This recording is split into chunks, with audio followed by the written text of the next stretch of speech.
Hello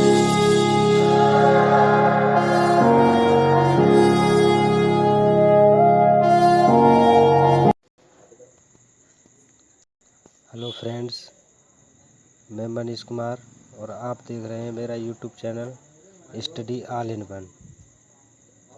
आज हम cover करने वाले हैं क्लास 10th की साइंस।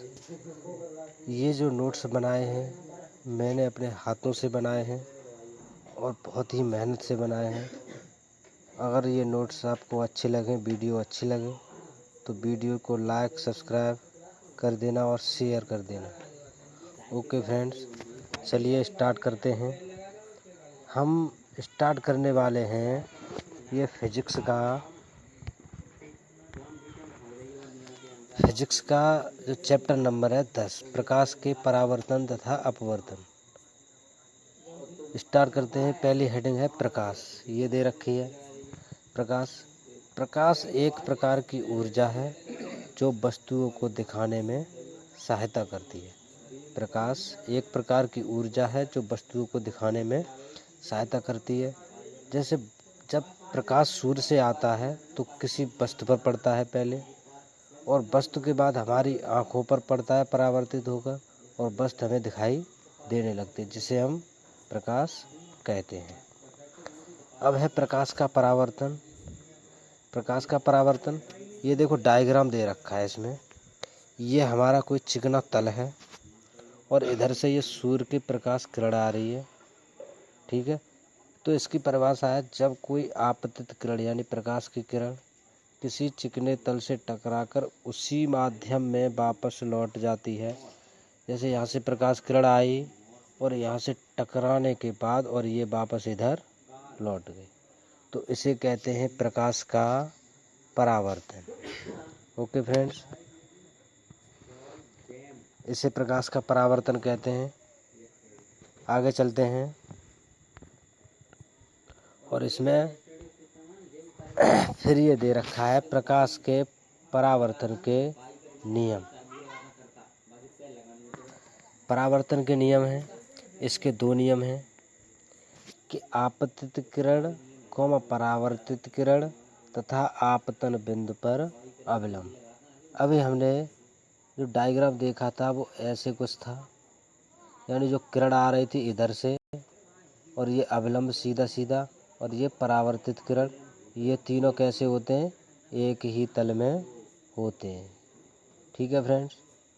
फिर अगला नियम दिया है, आपतन कोण सदैव परावर्तन कोण के बराबर होता है।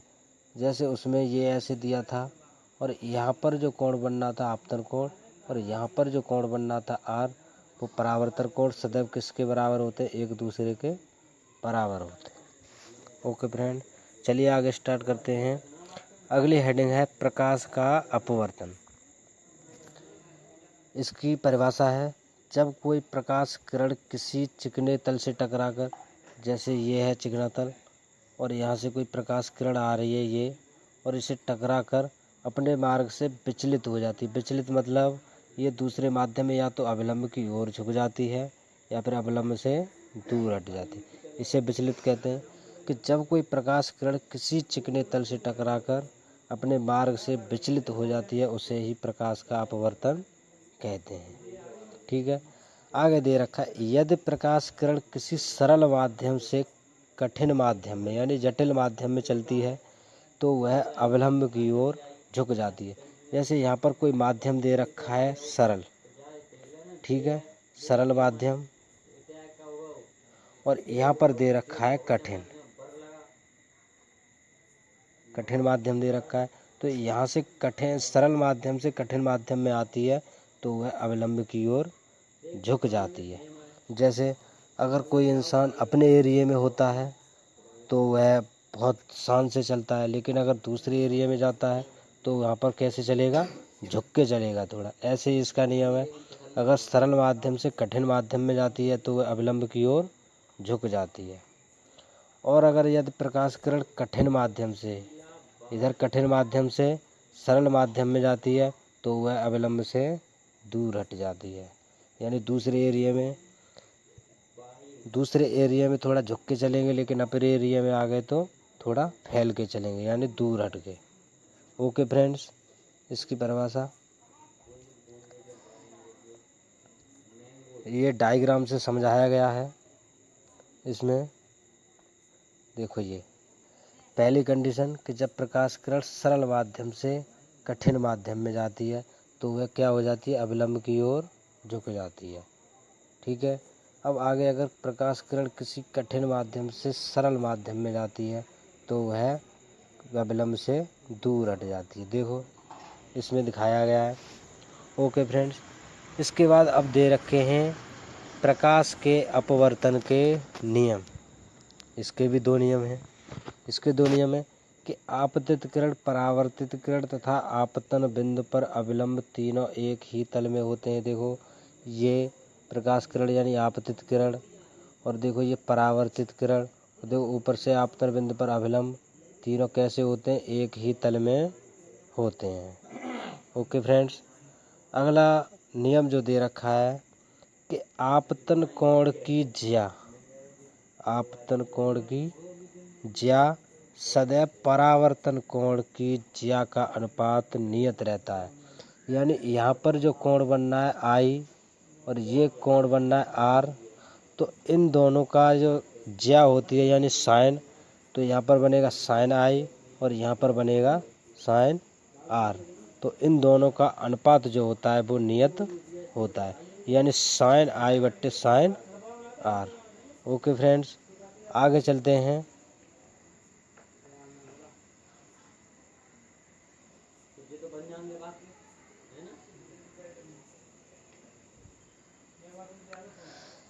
अब आते हैं हमारे गोलीय दर्पण। गोलीय दर्पण, तो इसकी है भाषा, ऐसे दर्पण जिनका परावर्तक पृष्ठ गोलीय होता है, यानी कि ये दे रखा है गोल, कैसा होता है, गोल। परावर्तक पृष्ठ कैसा होता है, गोलीय। उन्हें गोलीय दर्पण कहते हैं। यह दो प्रकार के होते हैं, एक उत्तल दर्पण और एक अवतल दर्पण। तो उत्तल दर्पण कैसा होता है कि वे गोलीय दर्पण जिनके उभरे तल पर कलई होती है, यानी जो ऐसे बनता है दर्पण हमारा और उभरे तल पर क्या होती है, कलई, उन्हें हम कहते हैं अवतल दर्पण। और परावर्तन अंदर के तल से होता है, यानी परावर्तन कहाँ से होगा, अंदर के तल से। जैसे ये बना है उसे हम अवतल दर्पण कहते हैं। ओके फ्रेंड्स, आगे दे रखा है उत्तल दर्पण। वे गोलीय दर्पण जिनके दबे तल पर कलई होती है। देखो ये दे रखा है, इनके दबे तल पर कलई है तथा परावर्तन बाहरी सतह से यानी इधर साइड से होगा, तो उसे हम उत्तल दर्पण कहते हैं। ओके फ्रेंड्स, ये हमारे गोलीय दर्पण हो गए, उत्तल दर्पण और अवतल दर्पण। अब आगे इसमें दे रखा है लेंस। लेंस क्या होते हैं, दो पृष्ठों से घिरा पारदर्शी माध्यम, दो पृष्ठों से घिरा पारदर्शी माध्यम लेंस कहलाता है। यानी देखो ये दो पृष्ठों से घिरा, एक पृष्ठ ये और एक पृष्ठ ये, दो पृष्ठों से घिरा पारदर्शी माध्यम लेंस कहलाता है। लेंस भी दो प्रकार के होते हैं, एक उत्तल लेंस और एक अवतल लेंस। देखो उत्तल लेंस की भाषा,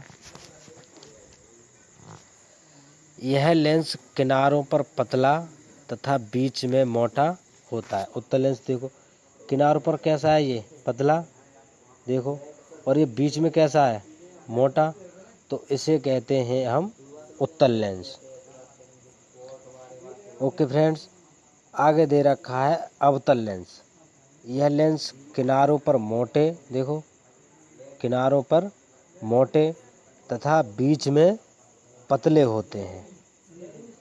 ये लेंस किनारों पर मोटे तथा बीच में पतले होते हैं। देखो बीच में कैसे हैं, पतले, और किनारों पर कैसे हैं, मोटे, तो इसे हम अवतल लेंस कहते हैं। ओके फ्रेंड्स, अब आगे इसमें उत्तल दर्पण का उपयोग सिखाएंगे। कहाँ होता है अवतल दर्पण का उपयोग, ये उपयोग कहाँ होते हैं दर्पण उत्तल और अवतल। तो देखो उत्तल दर्पण के उपयोग, उत्तल दर्पण का उपयोग कहाँ कहाँ होता है। उत्तल दर्पण का उपयोग कार, बस, मोटर कारों में पीछे के वाहनों को देखने में किया जाता है। जैसे हमारी कोई गाड़ी होती है जो साइड मिरर लगा होता है पीछे के वाहनों को देखने के लिए ड्राइवर की साइड में, वो कौन सा दर्पण होता है, उत्तल दर्पण। उसे हम उत्तल दर्पण कहते हैं। ओके फ्रेंड्स, नंबर सेकंड, सड़क अथवा गलियों में लगे लैंपों में उत्तल दर्पण का उपयोग किया जाता है। ठीक है, जो सड़कों और गलियों में जो लैंपें लगी होती हैं उनमें कौन सा दर्पण उपयोग किया जाता है, उत्तल दर्पण। आगे अब अवतल दर्पण का उपयोग। अवतल दर्पण का उपयोग देखो टॉर्च, सर्च लाइट तथा वाहनों में लगे अग्रदीपों में किया जाता है। जो टॉर्च होती है उसमें कौन सा, हमारा अवतल दर्पण। वाहनों में लगे जो अग्रदीपों यानी आगे वाली लाइट होती है उनमें भी अवतल दर्पण का उपयोग किया जाता है। और देखो इसका उपयोग शेविंग, जो नाई होते हैं जो बाल काटते हैं, शेविंग दर्पण में इसका उपयोग किया जाता है। और देखो मरीजों के दांतों को बड़े देखने में किया जाता है। जो दांतों वाले डॉक्टर होते हैं वो यही अवतल दर्पण उपयोग करते हैं मरीजों के दांतों को बड़ा देखने के लिए। ओके फ्रेंड्स, अब आगे इसमें दे रखा है रेखीय आवर्धन। रेखीय आवर्धन, इसकी परिभाषा है किसी वस्तु के प्रतिबिंब की लंबाई तथा वस्तु की लंबाई के अनुपात को रेखीय आवर्धन कहते हैं। जैसे यहाँ पर कोई वस्तु खड़ी है ये और इसका प्रतिबिंब बन रहा है ये, ठीक है, ये कोई वस्तु खड़ी है और इसकी छाया पड़ रही है ये यानी प्रतिबिंब, तो इसकी लंबाई बटे इस वस्तु की लंबाई के अनुपात को हम रेखीय आवर्धन कहते हैं। इसे m से प्रदर्शित करते हैं। m बराबर प्रतिबिंब की लंबाई बटे वस्तु की लंबाई। ओके फ्रेंड्स, अब आगे चलते हैं। अब देखो इसमें कुछ महत्वपूर्ण फॉर्मूले दिए हुए हैं जिनको याद रखना है। देखो फोकस दूरी तथा वक्रता त्रिज्या में संबंध, फोकस दूरी तथा वक्रता त्रिज्या में संबंध। तो इसका फॉर्मूला होता है F बराबर R/2। ये फोकस दूरी और वक्रता त्रिज्या में संबंध है। R हमारी त्रिज्या होती है और F फोकस दूरी होती है, याद रखना। सेकंड नंबर है गोलीय दर्पण के लिए फोकस दूरी के सूत्र। ठीक है, तो ये दे रखा है कि 1/F बराबर 1/U प्लस 1/OV। ओके, ये गोलीय दर्पण के फोकस दूरी के लिए है। इसमें U वस्तु की दूरी होती है और OV प्रतिबिंब की दूरी होती है और F हमारी फोकस दूरी होती है। ये लिख दिया है, यहाँ पर भी F का मतलब फोकस दूरी ही है। ओके, अगला नंबर दे रखा है थर्ड, रेखीय आवर्धन का सूत्र। रेखीय आवर्धन का फॉर्मूला देखो, इसके लेंस के लिए अलग होता है और देखो रेखीय आवर्धन का सूत्र दर्पण के लिए अलग होता है। लेंस के लिए है m बराबर H2/H1, m बराबर H2/H1 बराबर OV/U। ये जो फॉर्मूला है वो किसके लिए है, लेंस के लिए। H2 हमारी प्रतिबिंब की दूरी है और H1 वस्तु की लंबाई है। यहाँ पर प्रतिबिंब की दूरी नहीं होगी, ये यहाँ पर प्रतिबिंब की लंबाई होगी। सॉरी, गलती से हो गया है। ओके फ्रेंड्स, ये लेंस के लिए हो गया। अब देखो रेखीय आवर्धन का सूत्र किसके लिए, दर्पण के लिए। ये दे रखा है, दर्पण के लिए देखेंगे m बराबर H2/H1 बराबर माइनस के OV/U। ये दर्पण के लिए है, तो इनको याद रखना इनसे हमारे जो आंकिक प्रश्न आएंगे यानी सवाल, वो इनसे हल करेंगे इन्हीं फॉर्मूलों से। ओके, अब देखो जो नंबर 4 पे दे रखा है ये लेंस का सूत्र जो फोकस दूरी के लिए है। ठीक है, लेंस का सूत्र जो फोकस दूरी के लिए है, तो इसका फॉर्मूला 1/f बराबर 1/v बराबर 1/u ये दे रखा है। अब क्या करेंगे, इसमें f तो हमारी फोकस दूरी ही है, भी बस प्रतिबिंब की दूरी है, और u हमारी वस्तु की दूरी है। जो गोलीय दर्पण और लेंस के फॉर्मूले में जो अंतर होता है वो सिर्फ इतना है, यहाँ पर प्लस है इसमें यहाँ पर, और इसमें यहाँ पर माइनस है, बस इतना सा ही अंतर है। ओके फ्रेंड्स, अब आगे चलते हैं। आगे देखो ये अब आगे लेंस की क्षमता तथा फोकस दूरी में संबंध। देखो लेंस की क्षमता तथा फोकस दूरी में संबंध क्या क्या दे रखा है। एक तो P बराबर 1/f, ये कब होता है, जब f मीटर में हो तब, जब f कब हो, मीटर में हो तब। ठीक है, P हमारी लेंस की क्षमता होती है, इसको लेंस की क्षमता बोलते हैं। और एक फॉर्मूला है P बराबर 100/f। अब ये कब यूज होता है, जब f सेंटीमीटर में दी हो तब। ओके फ्रेंड्स, ये और इसका मात्रक यानी P जो दी रखी है, P लेंस की क्षमता, इसका मात्रक है डायोप्टर यानी D से दिखाते हैं। ओके फ्रेंड्स, अब देखो अगला नंबर है OVI यानी निर्वात में प्रकाश की चाल। ये निर्वात में प्रकाश की चाल कितनी होती है, तो इसका मान है 3 × 10⁸ मीटर प्रति सेकंड। ये निर्वात में प्रकाश की चाल होती है। ठीक है, 3 × 10⁸ मीटर प्रति सेकंड। ओके फ्रेंड्स, आगे हमारा जो हेडिंग दे रखी है वो है लेंस का प्रथम फोकस यानी फर्स्ट फोकस। देखो उत्तल लेंस के निश्चित बिंदु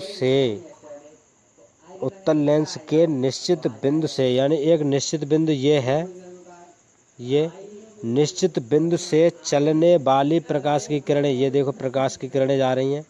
निश्चित बिंदु से चलने वाली प्रकाश की किरणें लेंस से यानी प्रकाश की किरणें ये जा रही हैं, और इस लेंस से यहाँ से लेंस से अपवर्तन के पश्चात यानी इस लेंस पे किरणें पड़ी यहाँ से, और इससे अपवर्तन के पश्चात मुख्य अक्ष के समांतर हो जाती हैं।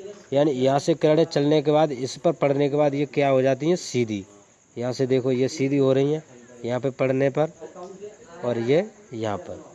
ओके फ्रेंड्स, ये हमारा हो गया लेंस का प्रथम फोकस। अब आगे देखेंगे लेंस का द्वितीय फोकस।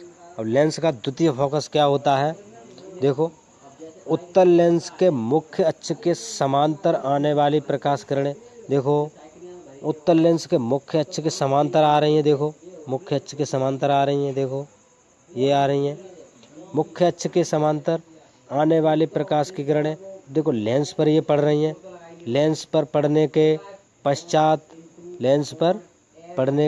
पश्चात अपवर्तन के पश्चात यानी लेंस पर पड़ने के पश्चात ये एक ही बिंदु पर मिल जाती है। देखो ये यहाँ पर एक ही बिंदु पर मिल जाती हैं, इसे ही हम लेंस का द्वितीय फोकस कहते हैं। तो फ्रेंड्स बताओ समझ में आया। ये हमारा चैप्टर यहीं पे जो इसकी थ्योरी है वो यहीं पे ख़त्म होती है। अब थ्योरी ख़त्म होने के बाद जो इसके न्यूमेरिकल हैं वो यहाँ से हम जो अगली वीडियो आएगी उसमें कराएंगे। ओके फ्रेंड्स, तो ये हमारी थ्योरी जो इसका निचोड़ था वो इसी में दे रखा है, इस चैप्टर का। और मैं आपको भरोसा दिलाता हूँ कि इस चैप्टर में इस थ्योरी से बिल्कुल भी बाहर नहीं जाएगा। जितना मैंने बताया सिर्फ उतना पढ़ लो, बस इतना ही सफिशिएंट है, इतना ही काफ़ी है पढ़ने के लिए, एग्ज़ाम के लिए। 90% नंबर, 90 नंबर आने के चांस अगर मेरी क्लास सारी देखी तो। ओके फ्रेंड्स, तो समझ में आया। ये जो हमने चैप्टर कराया था ये प्रकाश के परावर्तन तथा अपवर्तन, तो यहाँ से हम स्टार्ट जो थ्योरी है वो शुरू कर दी है और कंटिन्यू हमारी क्लास देखें, इसको लिखें, नोट करें। ओके फ्रेंड्स, और इसको लिखते रहें और याद करते रहें।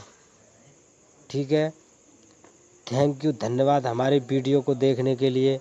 इसको लाइक करें, सब्सक्राइब करें और वीडियो को अधिक से अधिक शेयर करें, जिससे कि और बच्चों को भी लाभ मिल सके। ओके, धन्यवाद।